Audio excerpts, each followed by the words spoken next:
今日はですね、このうちのばあちゃんのこれをね、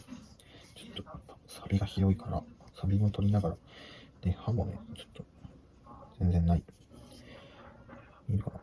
この刃先も結構丸くなって反射してるんで、これを尖らせながらいきますけどね、ナタがやっぱり硬いものを切るから、もう尖らせすぎるのもちょっとみたいなことを自分が勝手に想像してるけど、片刃でね、まずはこっちを出してから、で、ここの面、この刃の面を削って、で、刃を出していくというふうにしていこうと思います。じゃあ、まずはね、表面のサビ取りからいきます。使うのはこういう消しゴムみたいなやつ、サビ取りですね。細かめ、錆びた包丁とかは細かめがいいと思いますが、結構ね、やっぱり、山で使うと作業用のものだし、で、浸食も結構ひどいので、長めで、まずはがっつり削ってみたいと思います。やっていきます。結構すぐ赤い汁が出てきました。表面の錆がすごいので、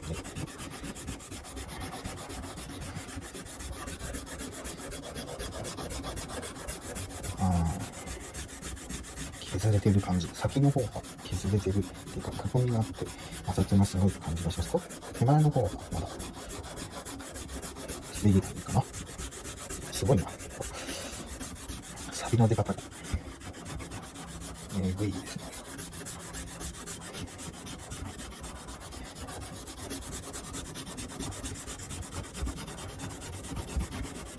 これもね、多分、おばあちゃんがもう90近いで、現役の時に山で使ってるって言ったら70歳ぐらいだから、20年でテレビをする人がいなかったので、30年ぐらいかな、ぶりに手入れを孫や僕がしていこうと思ってやっています。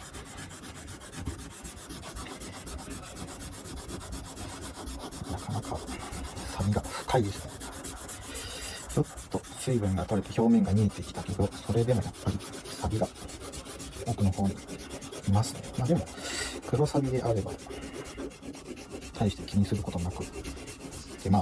ある程度の錆はね、そんなに侵食しないし、表面の錆が悪さもしなくてっていうイメージがあって、だからある程度取れたら、黒錆はこのばあちゃんが使っているナタの味になるような気がしていて、そこまでしっかり取らなくてもいいかなと思ってます。先の方、手前の方はもうこれぐらいでいいかなって感じですけど、奥がね、やっぱりひどいですね。奥とかの先の方。ナタを使うときは、遠心力がかかる先の方で、多分火を切ってください。火が水分なので、かつ保管するときにね、下を向けて保管することが多いと思うので、この辺がやっぱりひどいですね。大体でって言いながら結構しっかりめに、統一感、錆のかかり方も、どこを使ってるかっていう歴史を感じますけど、やっぱり綺麗にするなら、しっかり、ある程度しっかりやっておきたいですね。大体全体の錆が取れたかな。ちょっとここから削りカスを外に出していきます。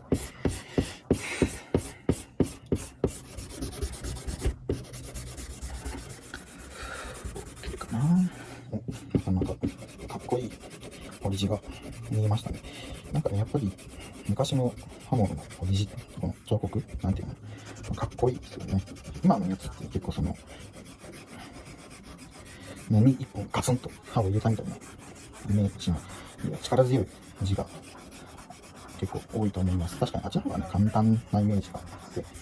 かつ名前を入れるときもね、わかりやすく名前が読みやすいのでいいけど、このオリジはそうですね、ちょっと丸字で、かつ止めはね払いっていうかが独特で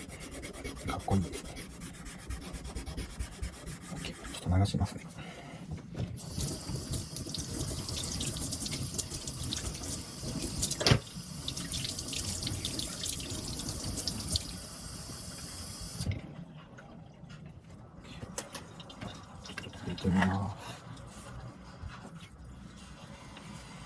できました。なかなかシックでかっこいい黒サビができてますね。長く刃物を使った後っていうかレガシーを感じるデコボコと模様で、ね、いっぱい作業で使ってきたからこそ、ここハンマーで打ったのかな、ここが膨らんでる感じも歴史を感じていいですね。いやかっこいいね。刃はね、後で砥石でここを削るので、その時に取れるかなと思います。じゃあ裏やっていきます。裏のね、これ、日本刀とかでよくある、血を流すところっていうかな、なんか刃の滑りを良くするための形だったはず。詳しい話は覚えてない。でもやっぱり裏もね、やっぱりその水分増えてたところがやっぱり赤いサビが来てますね。これも出てきます。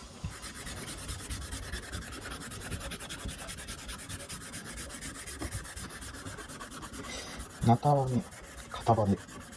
武骨で男らしい刃物ですよね。結構これが好きで、キャンプとかのキャンパーさんもよく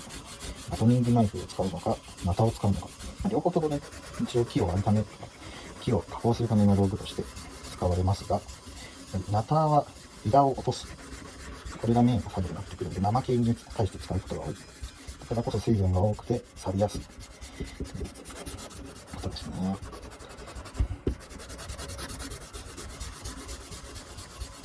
裏面もね、やっぱり表面の錆びがひどいですね。これを全部ピカピカにしたいわけでもないし、やっぱりね、黒サビがかっこいいので、全部取らずに表面の汚れのような赤サビだけ取って、また山もいっぱいありますからね、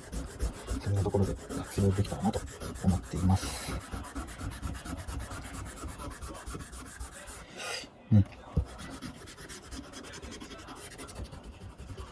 この元の方ね、ここ綺麗に取りたいんですけど、縦でやると縦の線が残っちゃうっていう、ちょっとこれがね、自分の中で許せなくて頑張ってはいるんですけど、まあちょっと大体でご容赦ください。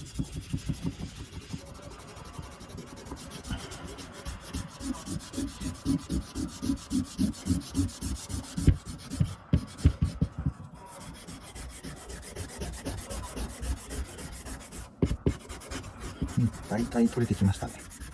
ぱり長めが良かったですね。細かめだとうまく取れなかったかもしれないですね。まだ後で細かめで削って表面の傷を鳴らしていくとか、細かくしていく作業はしますが、錆び取りにはやっぱりこの中目、深い錆には中目がいいみたいですね。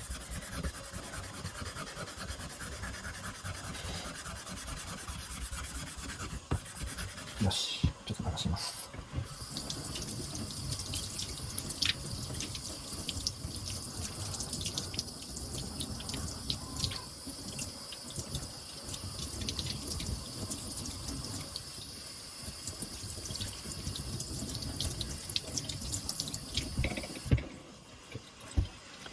拭きます。はい。やっぱりね、ちょっとこの辺とか消しゴムが届かないところ、ここの辺もちょっと滑りが悪いところ取れてないですね。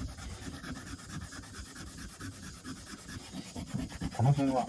さすがに汚れが取れてない感じがするので、もうちょっとやっていきます。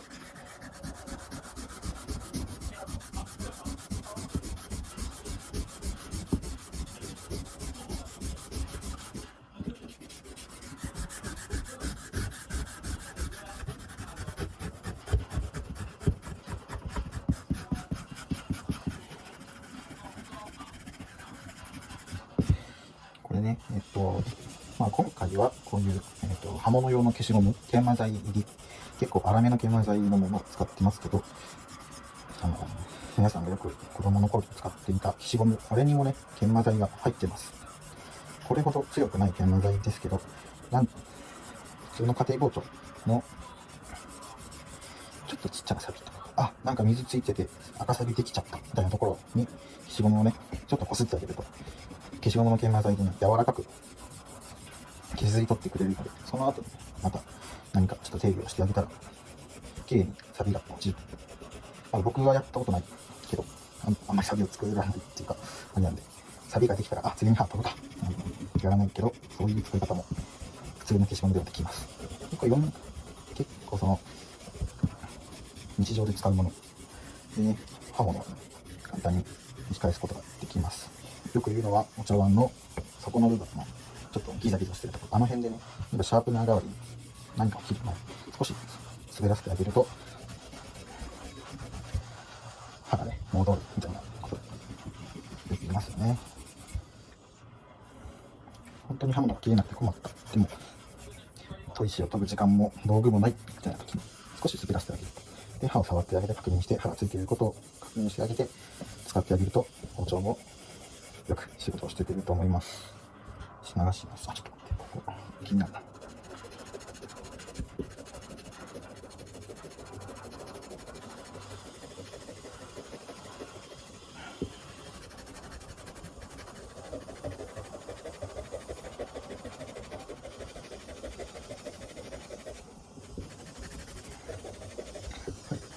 全体的に同じぐらいの錆び飛び具合で統一感がないと、ちょっと、目立ってしまう汚れのように見えちゃうんで、少し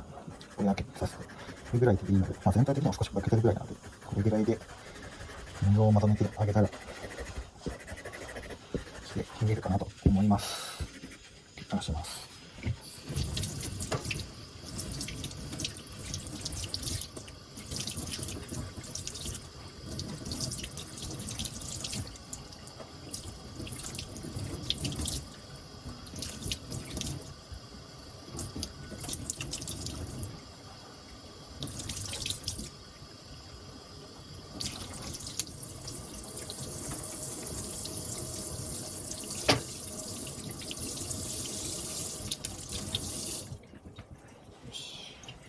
はい、大体取れたかな。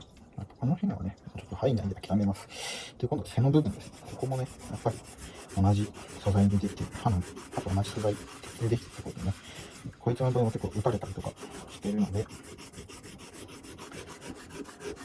この辺もね、同じように錆びます。だから、見えてきたけど、そこまでひどい錆びじゃないし、いい感じに腹の部分と、腹というか、側面の部分と、いい具合に、いいバランスの錆び具合になるかな。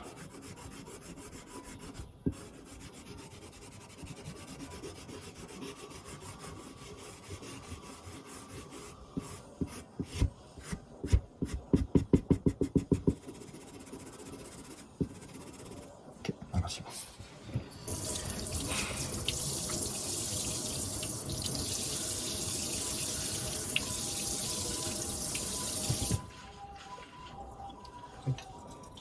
大体取れましたね、ここ背の部分の。やっぱりかっこいいですね。ちょっと小ぶりではあるんですけど、女性が、おばあちゃんが使ってたもので、小ぶりではあるけど、刃物。これでも刃物。かつ、やっぱり大きいものはね、確かにパワーも出て、いい太い枝なんかもバスッと切れたりとか。でもね、やっぱり大きいだけに刃が入らないこともある。小回りが効かないことも、ちっちゃいものにはちっちゃいものの良さがありますね。